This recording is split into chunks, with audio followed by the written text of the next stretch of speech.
All right, we are back once again. A little college football action, week 3. Had to confirm that before the show. The NFL's in week 1. We're in week 3. There was a week 0, but I got it on good authority. Week 3 college football is here, and that means Betting You is back. Podcast, YouTube, wherever you're watching. We appreciate you. I'm Ben Rasa. That is Matt Gajewski. We got a ton of games to get to. It's not the best schedule in the world. There is some value on the board, and that's what we're here to do. Sir, we survived week 2, some big-time storylines. Bama goes down. Texas might be for real. Colorado keeps the dream alive. How you feeling? What did you say?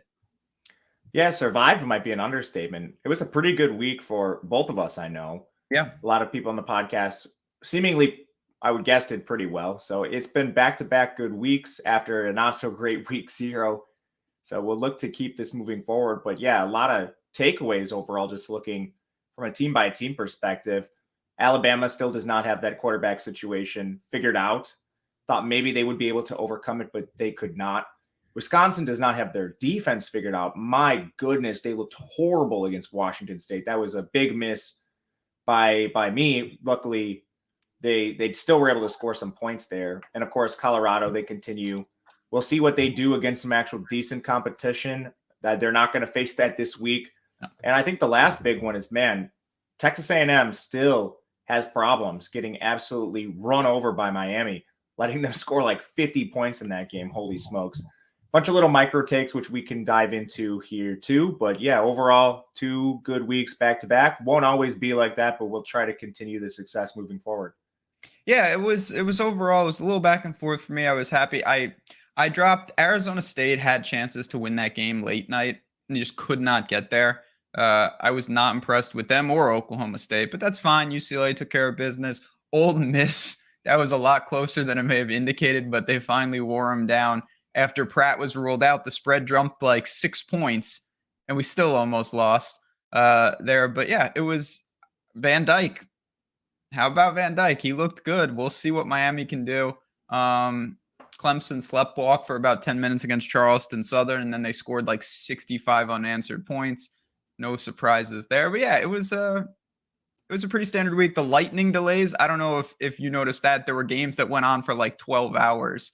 And I was waiting for the Virginia Tech game to be over for legitimately 12 hours. But hopefully better weather this week. You wouldn't know it looking outside in New York right now. But we're going to get to these games, bring up what we got going on, and let's just start diving in. I'll pull up Odd Chopper, follow along with you. And there will be, of course, there's a couple island games. You're going to have them covered on this very channel while you want to be involved, like, and subscribe so you don't miss anything. But let's start with, this is one of the bigger games, actually.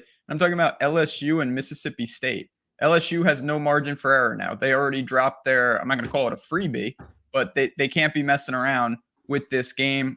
It's a pretty reasonable spread, around 10 points, 53.5 point total. What is the angle that you want to play in this spot? Yeah, I think it's tough to bet LSU right now. They were down around a touchdown, and they've just taken a serious amount of money to start the week. And a lot of that makes sense. I think this offense is significantly better than Mississippi State's, but I have questions with both defenses. I do think both offenses can score.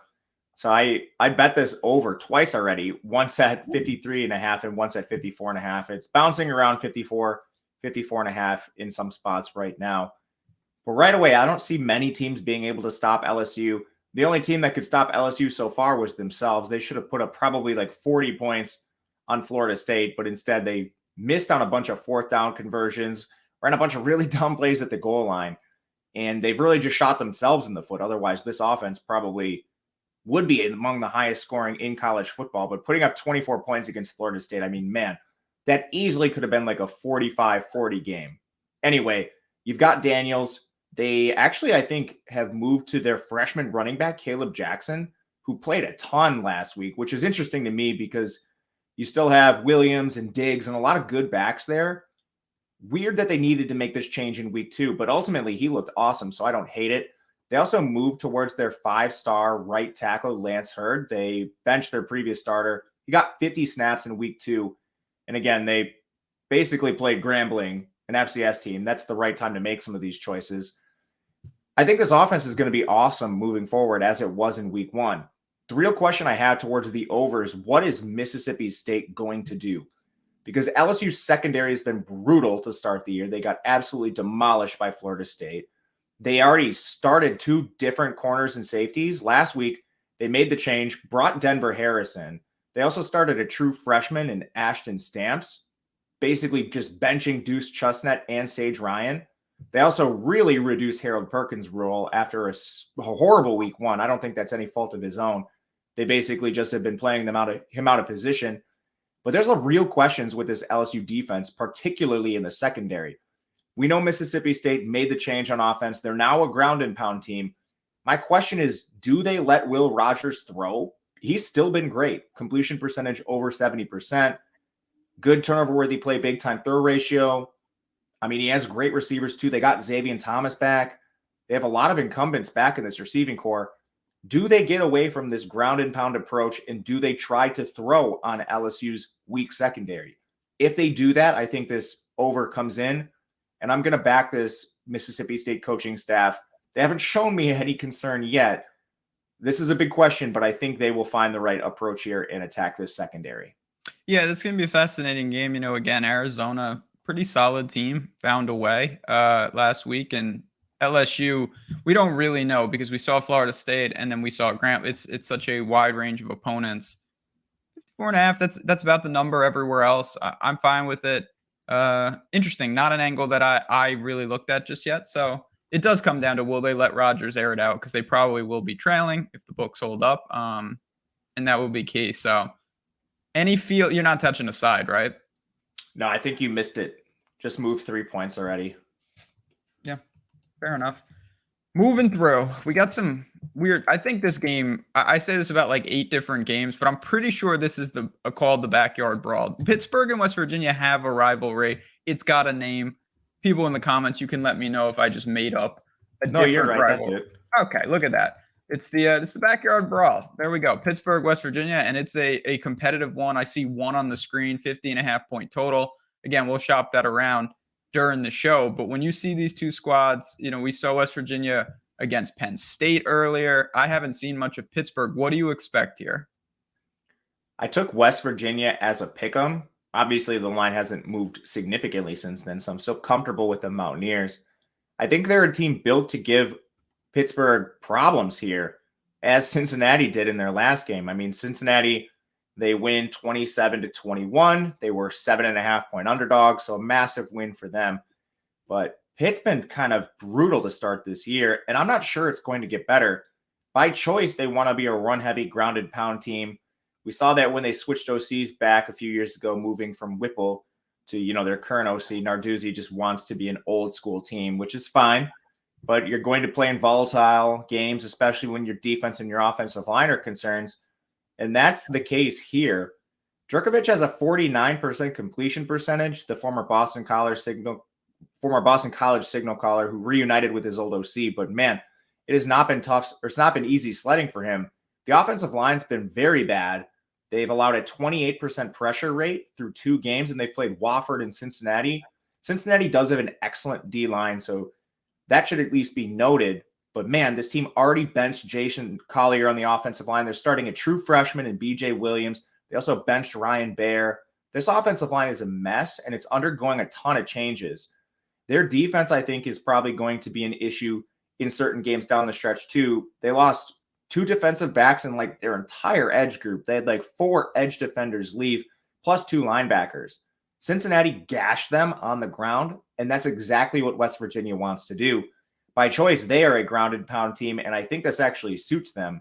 They moved to Garrett Green under center.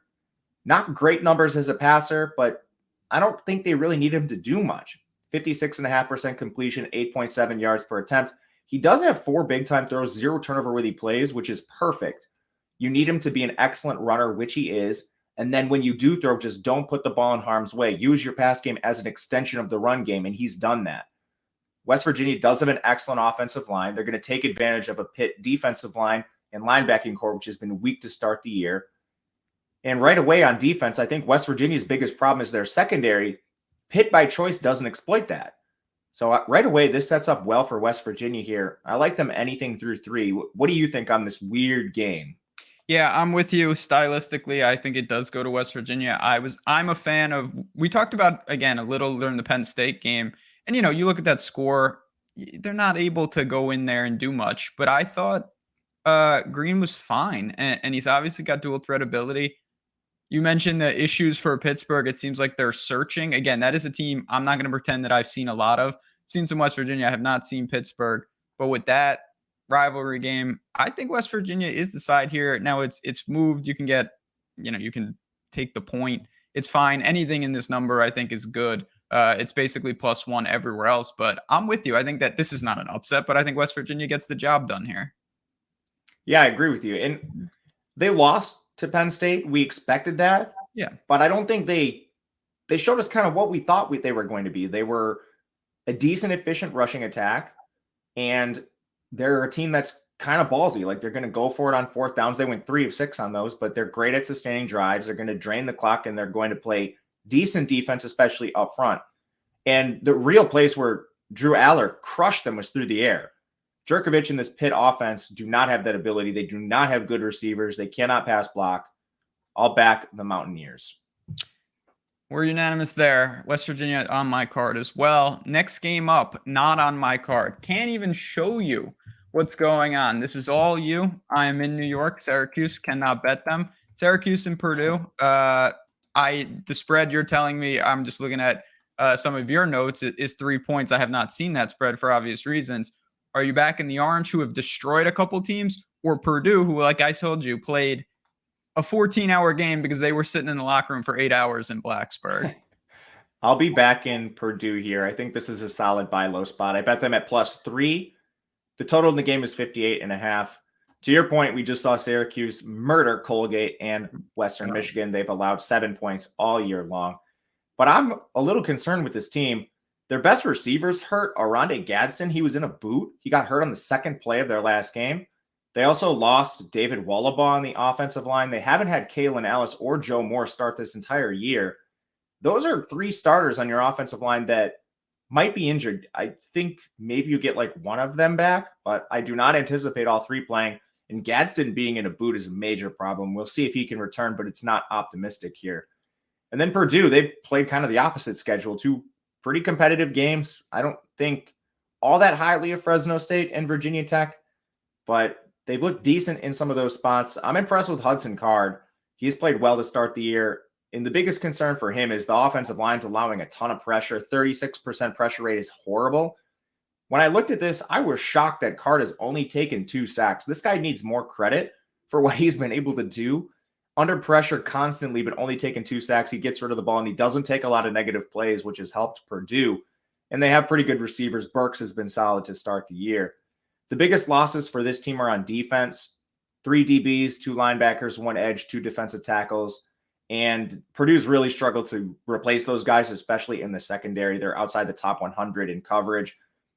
I don't think Syracuse is built to exploit this. Garrett Schrader is not really a pass-first signal caller, excellent dual threat, but without Gadsden, I really question if they're going to be able to exploit this potential advantage they have, and I don't see them being able to do that. The Syracuse defense, I think, has a ton of questions as well. I think right away, losing 2 DBs from last year, one of them being Deuce Chestnut, Steve Linton's injured. Steve Linton gone. These are pretty important losses for this team. Purdue is still running a version of the air raid, and I think they can take advantage of this. We'll see. It's tough to gauge Syracuse right now, but I do think it's a buy low spot on Purdue. Any interest in over 58.5, just given both limitations potentially on defense? Yeah, that's taken some money if I'm not mistaken. It was something I wanted to keep my eye on but haven't taken yet. Syracuse is 16th in seconds per play. Purdue is 71st. So that does at least pique my interest. It's moved through a couple key numbers. I can't recall where this opened, but I remember putting this on my list to watch where it goes, and then, just me classic missing numbers over here. That'll happen from time to time. But I'll tell you this. If the game is even half as crazy as the game last year between these 2 teams, you don't want to miss it, because the Syracuse-Purdue game last year, I think, was the craziest college football game that I saw. I can't even describe what happened, but it was just bananas. Look up that box score if you have some time before we get to the next game. I do want to mention, if you've got another couple minutes, this is the best couple minutes that you could spend doing literally anything. And it's over at Caesar Sportsbook. I brought up Odd Chopper a couple times already to show you, kind of shop the odds. Make sure you're getting the best numbers. Sometimes it's on Caesars, sometimes it's on DraftKings, sometimes it's somewhere else. But if you don't play on Caesars and the best number is there, how are you going to get that? You're not going to be able to take the best line. And if you're a new user, why not sign up and throw a little money over there? I would suggest putting $50 in and betting it. You know why? Because if you win, that's awesome. But if you lose, draw, win, it doesn't matter. You're getting $250 in bonus bets no matter what, win, lose, or draw. And they're paid out each week as a weekly bonus bet of $50. So what did I just say? It's pretty simple. If you sign up at Caesars, the link is below. You bet 50, you're getting 5 $50 bonus bets automatically. No questions asked. That simple. You got to be 21 plus. If you have a gambling problem, call 1-800-GAMBLER. But don't miss out on 5 $50 bonus bets over at Caesars. This is not going to be around long. I've been told basically for within the week, it will be going away. So if you are interested in doing it, you don't have to do it right now, but I would suggest just taking a couple minutes and doing it right now because this is going to end very quickly. We're filming this on the 13th, Wednesday. So make sure you take advantage of that. Now, here we go. We've got more games. Obviously, we've got plenty more to get to. Oh boy, I look at this week and I just see so many opportunities to buy, to sell, to see what else we've got here.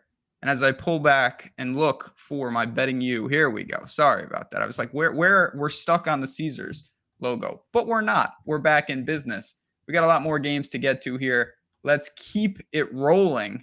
And there's not as many marquee games as I would want, but we're going to the game that everybody wants to talk to. Colorado and Colorado State.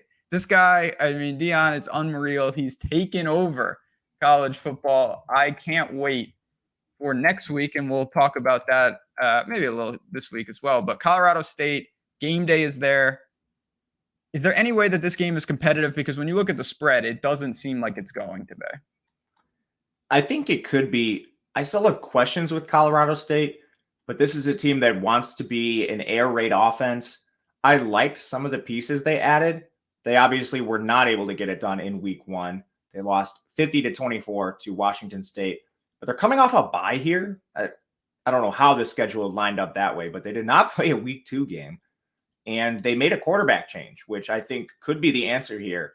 Clay Millen has been terrible for this team. So they moved to Braden Fowler Nicolosi, who played a little bit last year.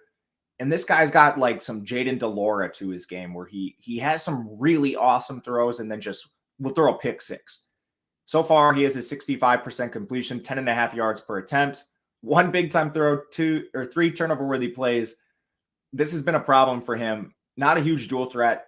He will be playing behind an awful offensive line that allowed a 33% pressure rate, most of that coming from their 2 tackles. This offensive line was basically a portal rebuild job, so they're going to have some problems. This defense, I think, is actually decent, but they're facing probably a top 5 offense in the Pac-12 at this point. All of Colorado's problems, they've been able to overcome, which is amazing to me. Like, that offensive line is going to be an issue in Pac-12 play. They've been an issue so far against TCU and Nebraska. They're not going to be an issue against Colorado State. Shedeur is going to be able to throw, deliver the ball to his playmakers, their 3 stud receivers. The backfield's getting better. Edwards is still a freshman. You haven't even seen Alton McCaskill play yet. Their depth is solid. You know, they didn't have Javon Antonio last week, and Tarvarge Dawson, the Auburn transfer, pops up for a couple scores. Like, they're deep at the skill positions. They're going to score on Colorado State. The question for me is, can Colorado State keep up? And right away, I think they can get some points on the board, whether it's, like Nicolosi throwing pick 6s or actually delivering it to his solid receivers. And they do have good receivers. Not to mention the pace in this game is insane. Colorado State's 4th in seconds per play, Colorado 22nd. We know these teams are going to play fast. Colorado State did last year. Colorado's OC is the former Kent State head coach. They play at the speed of light. Like, there's going to be a million plays in this game. I think this total is extremely generous. I bet this 3 times already. 3rd time's a charm. All in the 50s, I'm assuming? Yes. Okay. Yeah, it's at 59 right now. You mentioned it. The tempo, there are definitely situations. I mean, not definitely, but Colorado could hang 40 plus points on their own, no doubt about it, especially with this line. You're talking north of 3 touchdowns. I don't want to play the look ahead game. They do have Oregon on deck. I'll be interested to see what they do if they're in firm control of this game. Do they? I have something to say about this. Please. They've had games out of control already this year, like that Nebraska game. They kept Shedeur in. Shedor's getting pressured at the final drive of the game. They're throwing the ball downfield. I mean, they're attacking defenses late. And Deion's been very vocal about one of those it was like a pressured play where Shedeur's scrambling for his life in the fourth quarter. Game clearly out of control already, out of hand. And then they asked him about that at the end of the game, and his quote was something along the lines of, "Yeah, that was a Heisman play for Shedeur." So I don't think they're taking the foot off the gas in any of these games. Yeah, I mean, it's a rivalry game. Listen, they've obviously got it working right now. I have absolutely no interest in a side here. I think that's a lot of points. And Colorado State's an enigma. Maybe I'll bet them live, but over 59 is an interesting wrinkle given that tempo. Can't wait for next week. I cannot wait to see that game. I got it circled on the calendar. I can't wait to see this game. This might be my favorite spot of the week, and it definitely could get me into some trouble. But this is a team that I knew I wanted to back, and I think from what I can see, you're going to be with me. Kansas State, Missouri, competitive game, 4.5 point spread. I think Missouri's really good, and I think that Kansas State is going to see some things that they're not going to be able to deal with in this spot. Talk to me about this game and how you envision it going. I'm in full agreement with you. I don't think we've seen a ton from either team. No. Kansas State beat Southeastern Missouri State, shut them out. Beat Troy. I was on Troy. That was one of my L's last week, so that sucks. But Kansas State still looked good against a Sun Belt team. And then Missouri beat South Dakota in Middle Tennessee State.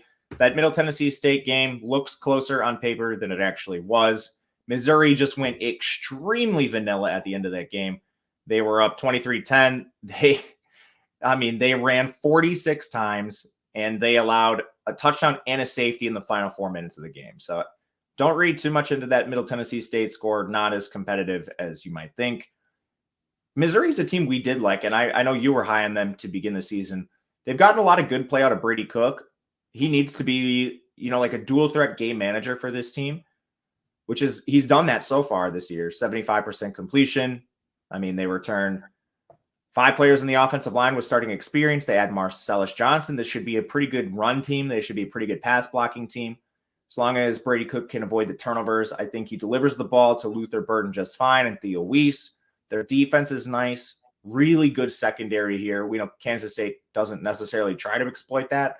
They've actually been pretty explosive, and I think their receivers are upgraded this year. But that's still nice to have those strong defenders, especially on the back end for Missouri. And they played solid run defense last year, too. They didn't lose a ton either, so this should be a very good defense.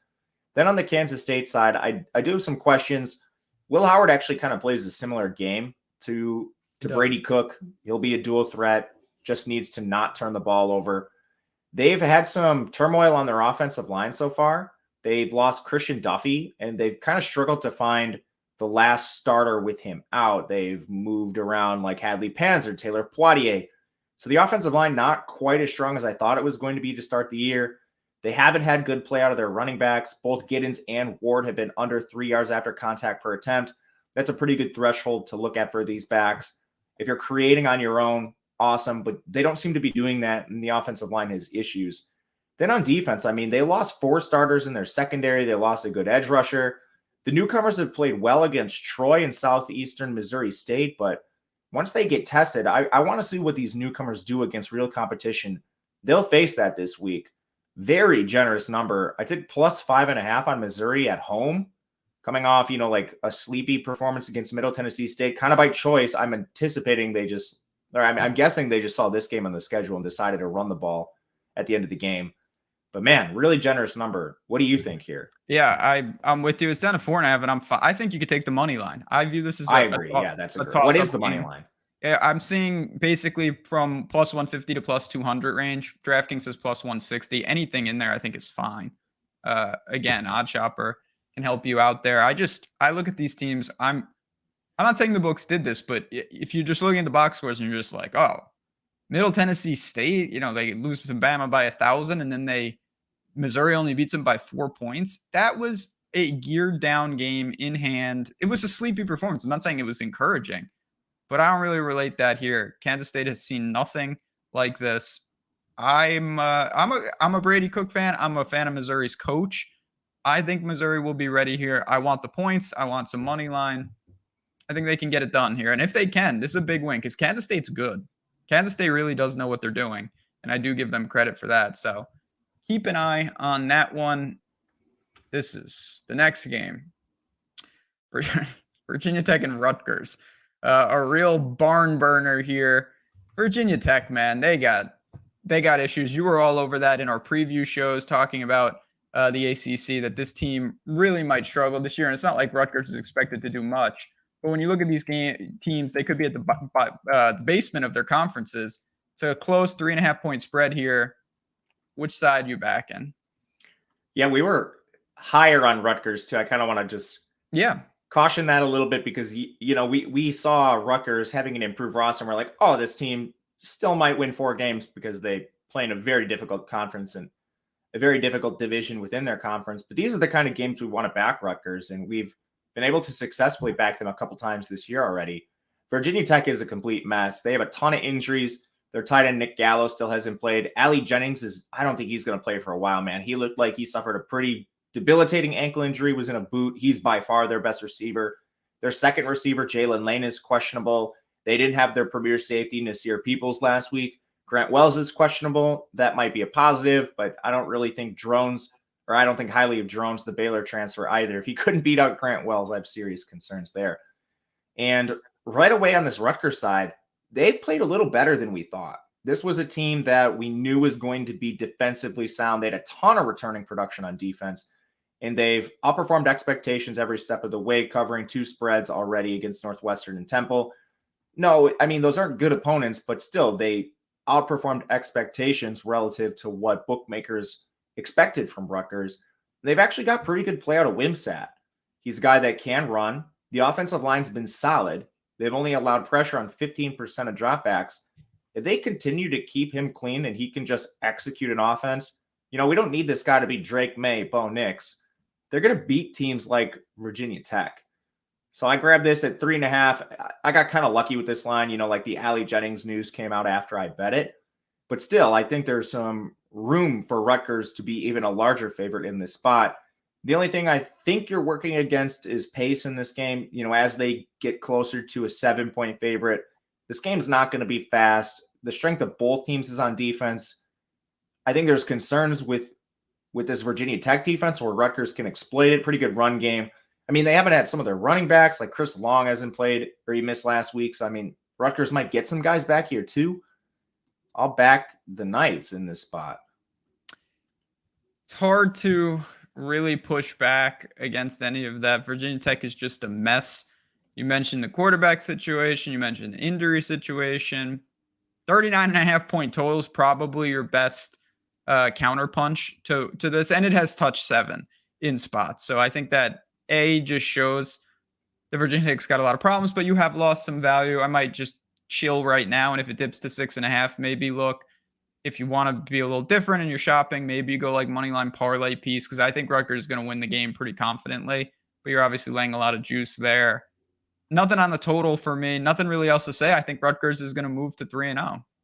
Yeah, to give you something, I got really lucky with my 3.5 before the Jennings stuff, but I think 6.5 is fine. 7 is where I would probably hesitate, just with this being a slow, defensively focused game. I feel the same way. That's one where, again, just take a breath, see what happens. There's still plenty of time between now and Saturday. It could be some buyback. And if it moves a little more, you can always reevaluate there. Next game up. This is also floating around 7, and it's crossed in some spots. And I'm talking about Minnesota and North Carolina. This is a team that I wanted to short, and I tried to do that with Nebraska, and it worked, but it should have worked to a larger extent because Nebraska should have beat Minnesota, but they didn't. Now they got to go and take on North Carolina here.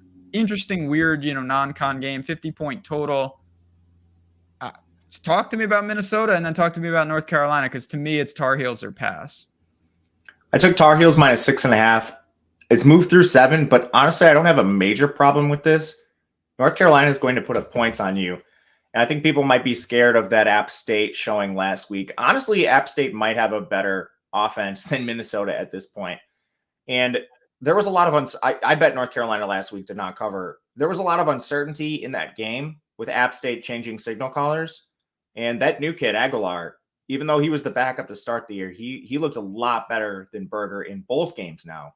So their coaching staff made a terrible decision to start Berger over him. Luckily for them, Berger got hurt, and they've now found their better signal caller. That's not here nor there. To start with Minnesota, I mean, this team is just atrocious. They have so many issues, starting with the injuries. Running back Bryce Williams didn't play. Chris Ottman-Bell has played one snap this year, their 7th or 8th year senior. Their best linebacker, Cody Lindenberg, hasn't played. They're throwing out redshirt freshmen and stuff like that. And luckily, they've played Nebraska and Eastern Michigan. So some of their defensive metrics look pretty good.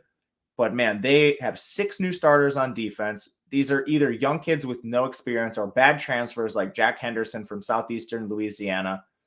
They have a decent pass rush on paper so far this year, but how much of that is from facing that horrific Nebraska offensive line and Jeff Sims, who's just a pick-6 factory? I have real questions about the defense as soon as they face a real team. And I have questions about the offensive line. You lost your 3 best pass blockers in Chuck Filiaga, John Michael Schmitz, and Axel Rushmeyer. You haven't faced a decent pass rush yet. Now you've got North Carolina, whose strength is their pass rush, like Rucker, Gaynor. They go deep. They play 4 defensive tackles, and they rotate them. You're going to see Kaliakmanis under more pressure than he's been in any game this year. You still don't have Ottman-Bell, your best running back. You haven't been able to deliver the ball either. I thought the strength of Minnesota's offense was going to be their pass game. They have good receivers. Like they have Wright, they have Brevin Spann-Ford, but Kaliakmanis is disappointed and he hasn't been under pressure yet. So we'll see how this goes. Plus, they still want to run the ball for whatever reason behind an offensive line that's rebuilt without Ibrahim. North Carolina is going to score on you. We know that with Drake May. They're going to have defensive problems this year again. I just don't think that Minnesota's built to really exploit that whatsoever. And they do have a strength in their pass rush, which is going to be a problem for that Minnesota offensive line. So as long as teams don't throw the ball over North Carolina, I like them in most of these spots, and I'll back them again here. Yeah, I mean, Minnesota, it's only a couple games, but Minnesota hasn't seen anything even remotely like this just yet. They have not faced a capable signal caller. If there's one thing North Carolina can do, it is that. And I don't think that Minnesota is really equipped to keep up. I think we're going to find out pretty quickly that I don't think Minnesota's any good. Sorry to say. If you're a Minnesota fan, I don't think they're any good. I don't think North Carolina is a juggernaut, but I think this is, I don't know. This to me is like a 31-14 type game. I don't think Minnesota can do much of anything here. Like they put up 25 points against Eastern Michigan. That's they put not up positive. 13 points against Nebraska. No. Again, if I don't want to play the transitive property game, but like if Nebraska would have went in and smoked Colorado, you would say, okay, you know, they look even more incompetent. Minnesota at home in that game, they gave the game away. Nebraska should have won that game 5 times over, and it was just handed to Minnesota. I don't like the spot for the Golden Gophers. Give me the point. Even at 7.5, it's -105. You can shop it. Again, oddshopper.com. I'll tell you in a little bit how to get in there for basically $1 a day. We're running that 70% off promo. Again, link is below, but I'll put that up on the full screen in a little bit. But it's North Carolina for me. No play on the total. Anything else from this game?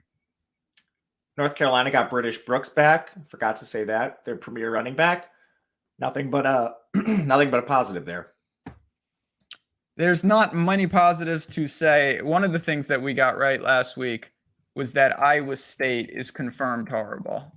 They cannot move the ball. Now, Iowa's defense is good, but man, that game was ugly. Somehow Iowa State almost came back, and that would have been double chef's kiss if they made that a game, but they didn't. Now they take on Ohio, so they get certainly a drop in class. They're taking on a MAC team, 3-point spread. What do you do here? Another pretty low total out there in the market at 44.5. Yeah, I think the hate on Iowa State's gone too far. Okay. Especially against a MAC school. This team being under a field goal against Ohio, and I know Rourke is back. What I can tell you about Rourke is he's not healthy. Rourke That game, oh my, did you see the FAU game? Just a little sidebar. The Ohio FAU game? No, I did not. I saw 17-10, but no, I didn't see Oh it. my gosh. If you've got some free time tonight or Ooh, tomorrow, Ben, and I watch know it. this has Cheese It Bowl vibes. This was one of the Oh, worst games cheese I've it ball. Now ever you're speaking seen. my language. Ohio did some real dumb things. Like Rourke played well, and you're going to see like a pick six from Rourke. That ball literally was in his receiver's hands, like should have been a completion, and he volleyball sets it up to a defender. Boom, pick six the other way. Like almost every point scored in this game was a result of the other teams doing. At one point, like Ohio is so soft. Like I cannot believe their coaching. Like this guy should get fired. They were up in the game at one point with a lead, and at one point they ran a halfback dive, like straight up the middle on 13 of 17 plays. They benched Say Bangura for a fumble. I mean, like, what is this coaching staff doing? They are awful. This defense is awful. They're outside the top 100 in most major metrics. They haven't faced anybody good, so this is a problem. They played San Diego State, Long Island, and FAU. To have your defense be this bad is inexcusable. Iowa State, for all their own struggles, they're going to be able to play with this MAC team. This MAC team just doesn't have quality players in the defensive side of the ball, and their coaching's a problem. I think right away, Iowa State's going to be able to run on you. They showed the ability to run on Iowa, who's one of the better defenses in the country. They just need Rocco Beck to not make some bad plays. Like they only lost by 7 points, and they still threw a pick six and missed a field goal. That game had 12 punts. I don't think Rourke is going to be able to move the ball really that successfully against this Iowa State team. So can we get Rocco Beck to play decent? There are indications that he can be better. The drop rate on this team is horrible. It's above 13%, which is really bad. Like his receivers need to do him some favors. And then, I mean, the pick six was egregious. It was right in the defender's hands. If you can cut out some plays like that, your defense is pretty good. Most of the places where you lost, like people from the gambling scandal, were on offense. So if you can just get by Ohio here with good defense and competent quarterback play, I think they get this done. I'm surprised it's anywhere near 3. This should probably be like 5 or 6. Yeah, I mean, I saw Ohio against San Diego State, and that was when Rourke got hurt, but that game was triple disgusting. So I'm excited to see what they did against FIU. FAU. I'll go back into the archives. You're gonna get a couple good laughs, Ben. That game was so bad. Oh, also, like Ohio lost one of their best DBs, Adonis Williams. He was carted off. Like he's not going to be back this year, I don't think. It looked bad. Are you all right with them at 3? Flat 3? Yes, I would bet them through 3. Okay. Well, there we have it. Little Cyclones action. They're not dead and buried just yet. Okay. We go to another team that certainly last week had all sorts of drama, not really any of their own fault, but I was convinced that Pratt was going to play. He did not play. His backup looked pretty good. They gave Ole Miss all that they could handle, and obviously that means I'm talking about Tulane. And when you look at this Tulane team, they've got some things working. Now they take on Southern Miss. What are you seeing here? The spread has been bouncing basically between 10 and 2 touchdowns. You back in Tulane on the road, or do you think Southern Miss can keep it close? Yeah, I took this at 10 with the anticipation that Pratt plays. I think all the line movement here is Pratt related. So you have a lot of juice to be squeezed if Pratt does play. They should probably be like 17-point favorites if he's in. And he's been practicing on a limited basis. Much better chance he plays here. I would like to see how he progresses. So maybe this is a line you wait on. I don't think it gets crazy out of control. But Tulane has a lot of advantages. They have competent backup quarterback play in Horton. Playing Ole Miss is a different animal. Like that is a really good team, a top probably 15 team in the country with an excellent, really improved defense. So for Tulane to like hang in that game, I think is actually a feather in their cap. And we were already really impressed with what they did against South Alabama. They were touchdown favorites in that game, and they just blew a good Sun Belt team out of the water. They have quality players at every position. Their offensive line has been good to start the year. And I think when you adjust for competition, it only looks better. And then their receivers are awesome. You've got Jackson and Brazel. These are good players overall. They're going to be able to throw the ball on this Southern Miss team, who I still have questions about. I'm not sure what Southern Miss is doing with their player personnel. Like they're using Frank Gore in a timeshare now. and I forget the backup's name or the guy they added. He's a Power 5 guy, if I'm not mistaken. Just don't have it in my notes. So maybe that's good. Give Frank Gore a little break here once in a while. But I mean, they face Alcorn State, who's horrible, like 44 passing yards from that team. And then they got clobbered by Florida State. So we haven't seen them really anywhere in between. This quarterback room is still a problem. It's been a problem seemingly since I've been alive here. Like, they're starting Billy Wiles. He has a 50% completion percentage, 1 big time throw, 4 turnover-worthy plays. Yeah, against Florida State, that's going to happen. But you played a cupcake in there in Alcorn State. Like, how are these numbers so bad? The offensive line's also bad. They have a 23% pressure rate. Again, you're playing Alcorn State. Why are these numbers so bad? And I guess it kind of makes sense. Like, last year, they were 130th in pass blocking, 121st in run blocking. So maybe I should have expected that right away, like a terrible offensive line after they were terrible last year. I don't know what the defense is doing. They haven't had to play their starters a lot. So I'm kind of just reading their player personnel and guessing how they should be.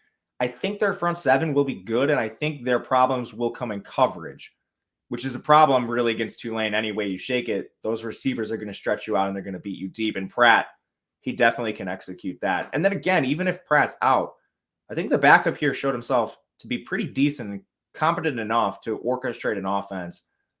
If they do indeed play him a second week in the system, I think will benefit him as well here. I'm going to back Tulane anywhere under 14. Yeah, I thought the backup, I believe his name is Horton, Yes. played. Yeah, he was solid. He made some good throws. Now they do hit the road, and Southern Miss, we have no idea because again, the Alcorn State to Florida State, they haven't played anyone at their level in either direction. But it doesn't seem good, and I think Tulane might be a fringe top 25 team in the country. They seem like a very solid team. Yeah. They surprised me, especially on defense. Like, they replaced a ton on D, and they didn't portal a ton either, but their newcomers, their depth guys have lived up to expectations. I thought this was going to be a weakness. I gotta give them credit. They've been good on D for the most part, and they faced Ole Miss. I mean, like, Judkins and Dart and Trey Harris are going to put points up on you. So schedule adjusted, I think they played well. Yeah, they have. And South Alabama, as we mentioned, a quality opponent. That's not a cupcake, far from it, actually. All right, we got a handful more games. I do want to mention, I brought it up on the screen a couple times, and I alluded to it. If you ever are looking for more, maybe you want some props, maybe you want some market-based approach, just bets in general, Odd Chopper Premium is one of the many areas that I'd suggest you check out. We've got a deal going. Look at this, 70% off, code Let's Go. You go down to the link, put that in, 70% off. You're talking like $1 a day. So if you say, you know what, I checked this out, it's not for me, okay, $1 a day down the drain. I think you'll be able to manage, but I feel much more confident in saying you're going to see the returns from this. You're going to save yourself some time, make yourself some money, and really just enjoy it. Does the work for you. We're talking market-based approach, not just for college football too. You get all the sports, NFL, NBA soon enough, baseball still going on. Don't be silly. Take advantage of a 70% off opportunity here with Odd Chopper Premium. Again, link in the description below. Got a handful more games here. Some of them are large spreads, so we don't need to spend a ton of time on them, but we'll do the best we can. Next game's interesting, though. Penn State so far has really just coasted. They've been taking advantage of who's in front of them, destroying teams. They have to hit the road here, 14.5-point spread, 48.5-point total. I do think the total's a little light. What do you think about this game? Does Penn State slip up, or is it another easy win? I love Penn State. I've loved them all year.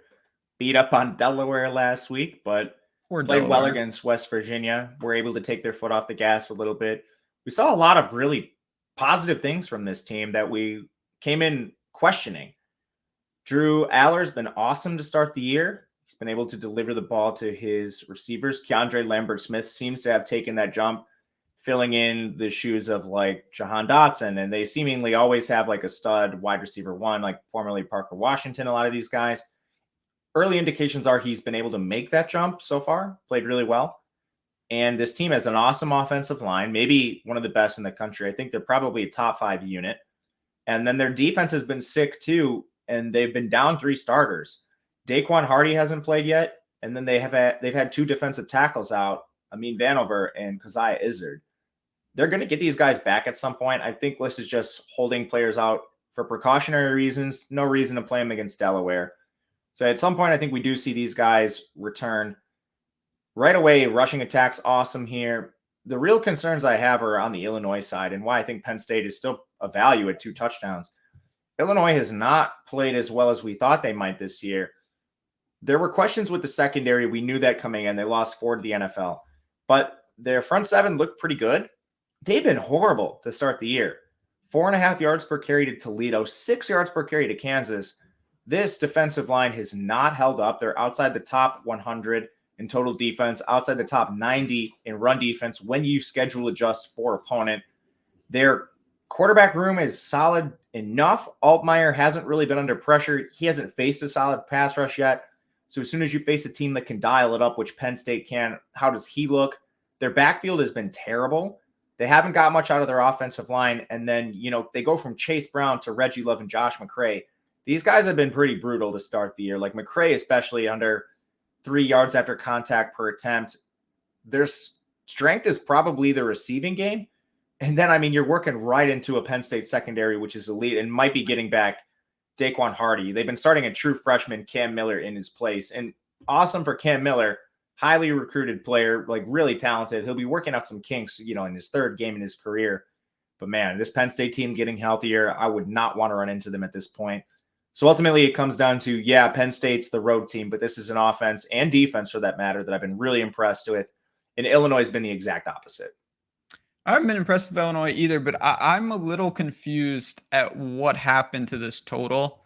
It cratered. I'm talking massive, massive drop. And it's dropped so much that now I like the over. I'm seeing 48.5 on my screen. That means that there are, you got 28-21 equity, a lot of other key numbers there. I think that Penn State is going to score, and Illinois, for all their trouble, I still think is good for, 14-17 maybe. And if I can get that, I might sign for it because I think Penn State's offense is not going to have any hiccups here. That's actually really interesting you mentioned that. Penn State is 72nd in seconds per play. Illinois is 46th. Illinois has the former UTSA OC, Barry Looney. They play fast. He's really good at tailoring the offense to the strengths of his skill position players. So he's been using a ton of Isaiah Williams and Pat Bryant and even like Tip Raymond, their tight end. Illinois, their team total is hovering around 17. I think if they get close to that, Penn State can do the rest.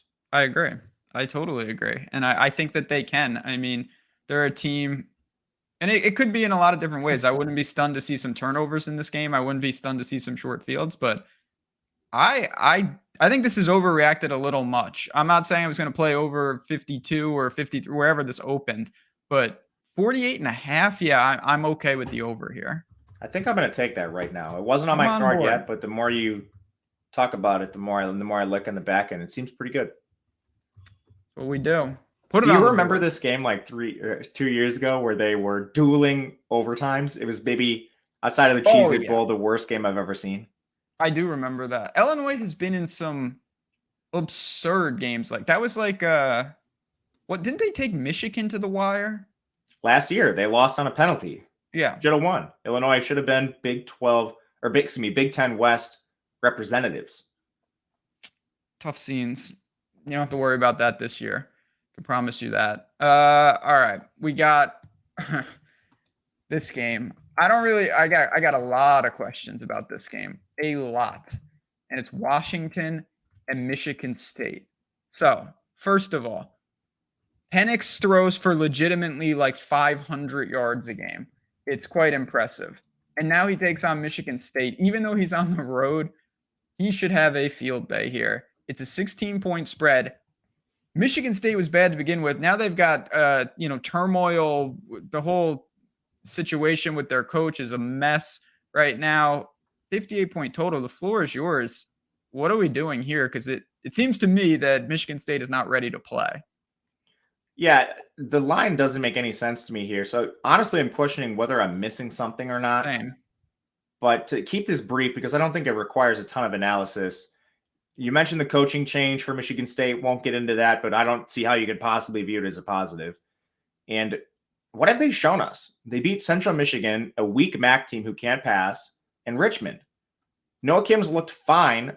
He has 8 big-time throws, 0 turnover-worthy plays. He hasn't Central Michigan ranks 115th in total defense, and then Richmond's a decent FCS school. High emphasis on decent. They don't have any receivers. Their offensive line is bad. They don't have anyone on defense that I'm scared of. The offensive line for Washington's been awesome. Penix has only been under pressure 3.5% of the time. He's kept clean, and he is just dissecting defenses. Their defense themselves is pretty good, and they're probably going to have problems when they get into Pac-12 play. They returned a decent amount of guys for a unit that was outside the top 100 last year. Early indications are they've made strides. I'd probably put them around like 75, but Michigan State's not exploiting that. I'm fine with 16.5. Baffled that the number's still here. It's dropped. It's at 16 now. I'm going to have to bet it again. I just don't really understand what exactly. And again, you got we love, this is why we do this show.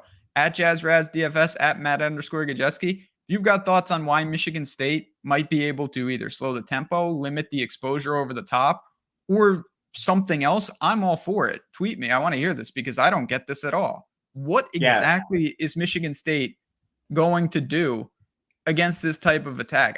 You 31-7 and 45-14 against two teams that aren't even in the same stratosphere as Washington. And Washington is just absolutely steamrolled. You know, Boise, who actually held their own with UCF, and then Tulsa, who's got serious problems as well. But it would have been worse. I watched the end of that Tulsa game. Like, Washington was gearing down. They can hang. I think this is going to get out of hand quickly. I know it's 16 points. It's not nothing, but I thought this would be north of 3 touchdowns, honestly. Agreed. And I mean, Michigan State lost a corner, both safeties, both their edges. Newcomers have been good, but good against Richmond and Central Michigan. Let's see how they do against the big boys. Yeah, and this is certainly that. Speaking of the big boys, maybe a lot of people don't think of Oregon State as the big boys, but they should, because this team knows what they're doing. They're another big spread. They take on a team in San Diego State that I seemingly just bet against every single week. I can't stand this team. I don't know why. It's nothing they've done, but I just don't like them. What can I say? And this is ballooned to 24.5. Again, oddchopper.com. You want to make sure you're shopping. Try to find that best number. What do we do here? 48.5 point total. So we're just saying this is going to be a grinded out but demolition with Oregon State, or do you have some reason you want to take the points? I think Oregon State's going to demolish this team. Yes. They've been running up the scores to start, so I'm not really that worried about them taking their foot off the gas. Plus, they're deep and they're built to beat teams like this.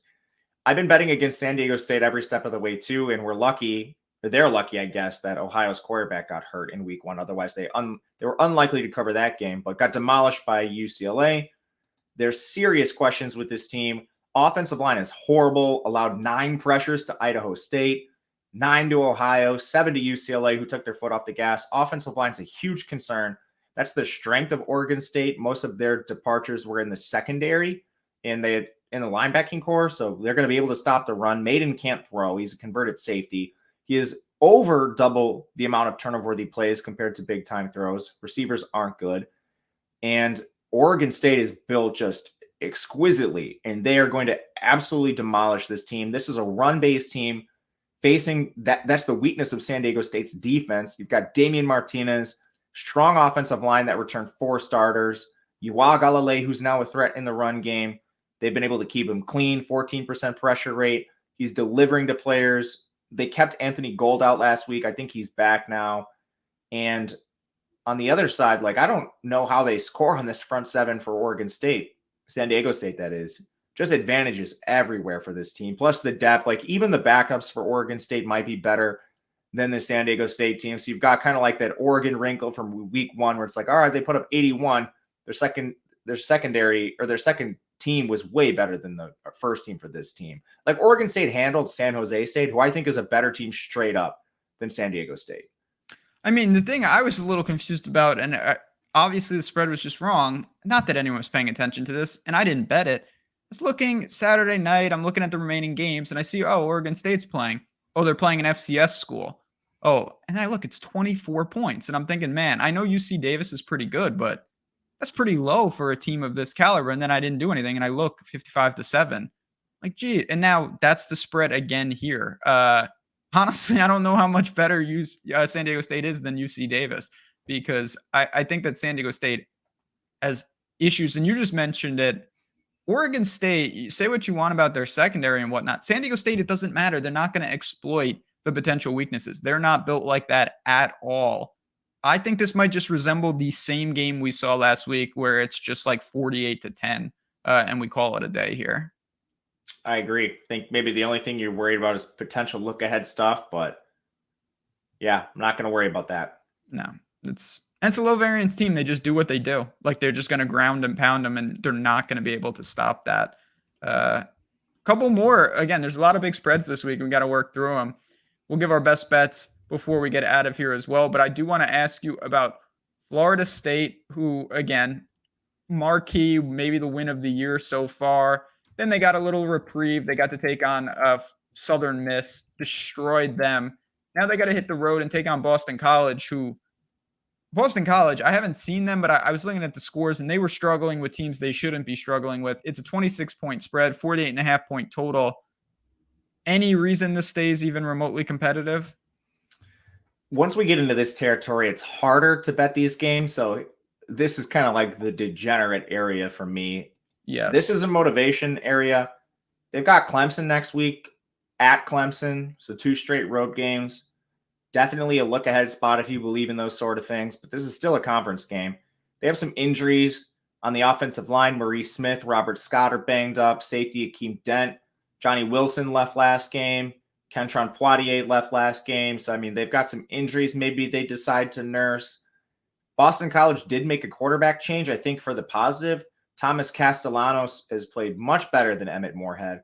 He's severely limited, though. Like, Florida State recruited him as a running back, and he's playing quarterback for Boston College. So it's funny, like, head coach of Florida State's like, yeah, we recruited Castellanos. It's cool to see him play well, except we recruited him at running back, like not even to play his true position. The offensive line for Boston College has been as advertised too. Like, they've been much better than last year, only a 10% pressure rate. So, I mean, they have strengths. It's just like, if Florida State decides to try, they're severely outmatched here. So I don't know. This is probably, unless you're getting deep in your card, probably want to stay away from. I personally bet Florida State small. Wouldn't play this large, but yeah, it's just how motivated are they, honestly? Yeah, I mean, it is a name your score type situation. It is a little sleepy. I mean, again, it's one game, but like, Boston College almost lost to Holy Cross. That's not good. I don't know. Holy Cross is a good FCS team, but they should not be messing around with Holy Cross. But you can't lose to Holy Cross. Didn't Holy Cross beat UConn a year or two ago? Sounds about right. Like, that is not a good situation. Now, the biggest thing that I could say, this total's down to 48.5. So, like, you're talking about very thin margins. If Florida State is only putting up 35 to 38 points, you got to play real good defense if you want to get there. I don't think that's because Boston College has an elite defense. I think it's the same thing of, like, Boston College taking money here. I think it's the Florida State motivation factor. Very possible. If you guarantee me they're playing their starters every snap, I think this total should be like 56. It's come way down. So I don't know what to make of that, but just keep that in mind. We'll have to monitor, because I agree. I think there's a lot of motivation and just what is Florida State looking to do out of this game. And I think the answer would be get out of there with no drama and no injuries, not win by 4 touchdowns per se. They might do that just as a byproduct. Yeah, I agree with you. Final game, and then we'll do our best bets. And again, if there are games that we didn't get to, we're always happy to do it. There's plenty on this Odd Chopper channel. Whether you're listening in podcast form, please support us, like, review, do all that stuff. Just do it, please. Really, really does help us out, and we just appreciate all the support. We love talking college football. I love talking about actually, I don't like talking about Northwestern, because I really could have used – I'm going to take the L right now on UTEP. It turns out they're just not good. Confirmed very bad, because if you get blown out by Northwestern, you are just confirmed bad. But now Northwestern has to take on Duke. One of the, I'm not going to say surprises, but obviously a surprising win against Clemson. We knew they were a solid team. Big spread, 18.5, 19 points.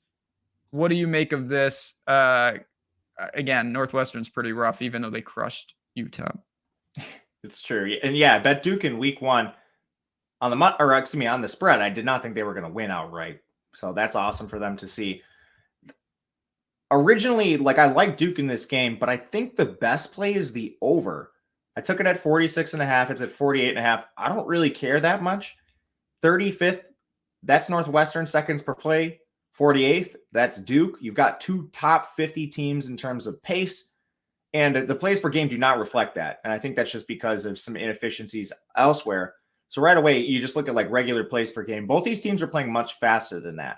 Both teams have a pass rate above 50% and can exploit some weaknesses on the other team, especially like Northwestern. They should be giving up points left and right to this strong Duke offense. Ben Bryant's going to play in this game. He was banged up. That's a positive because they do not have a competent backup quarterback. Right away, I think if Northwestern hangs 2 touchdowns, this goes over just because I don't see any way they stop Duke. Because of the pace and, some of the turnovers you might see from Northwestern, Duke might have some short fields.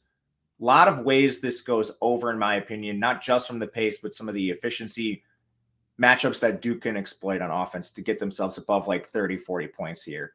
I think is my favorite play.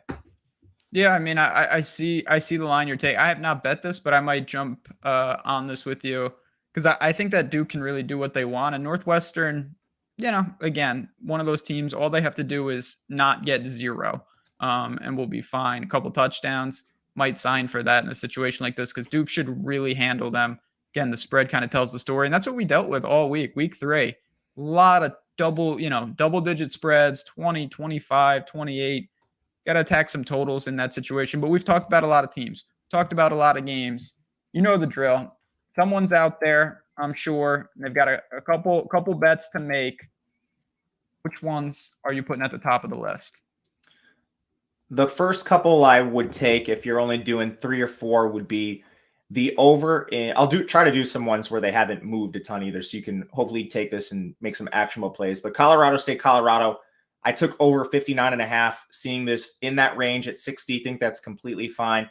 You've got 2 teams that play at the speed of light, basically both top 20 in seconds per play. Colorado State is a complete mess on defense, and Colorado has an elite offense. Colorado should put up as many points as they want. Plus, Deion's playing Shedeur late in games as he basically campaigns for the Heisman. And Colorado State made a quarterback change. I like their skill position players. Colorado's defense is a mess. So with 2 fast teams, we'll go over. I like Missouri plus 5.5, plus 5, even 4.5, if that's where you can find it at this point. You're buying an SEC team at home, which basically showed nothing against Middle Tennessee State. They gave up a touchdown and a safety in the final 4 minutes of the game. Otherwise, it wouldn't have been as close.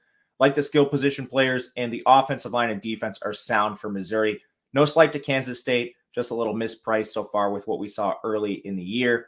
And then I'll go Iowa State over Ohio. Think that it's just gone too far with Iowa State. They actually played reasonably well against Iowa, lost by 7, had a pick 6, missed a field goal in that game. We're able to run the ball on the Hawkeyes a little bit here. And as long as Rocco Beck doesn't throw any pick 6s and takes care of the ball, I think they're going to be able to overpower this Ohio team who's playing in the MAC, and it's been a complete disaster to start the year, even with Rourke on the field. Those would be my 3. I guess if I had a 4th, it would be West Virginia over Pitt. Think they're going to be able to run the ball. That's a good one. That was one that I was thinking about including. So I'm going to throw that in there. We'll give you a 5-pack here. I'm going to put in West Virginia. And then honestly, again, it may be very trappy, but if it's a trap, I'm going to fall right into it. I don't understand the Washington spread at all. I know it's a lot of points. I think that they're going to go in and absolutely throttle Michigan State. I don't see any way their passing attack is slowed. Michigan State can keep up. More power to them. They're not going to be able to keep up. And it's going to be a large victory. Washington will have problems, but it won't be with Michigan State this year. So there you have it.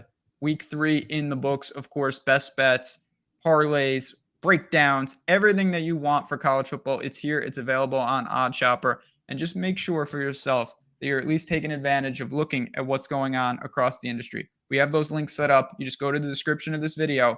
You will see Caesars, OddsShopper Premium, all sorts of other things for you. Some may not be for you. Some might be interesting to you. Take advantage. Get bonus bets. Get inside the ropes. And just be part of this community here at OddsShopper. We appreciate you guys. Thanks again for me, for Matt, and for all those teams that we talked about. Good luck. Enjoy the games. We will talk to you guys soon.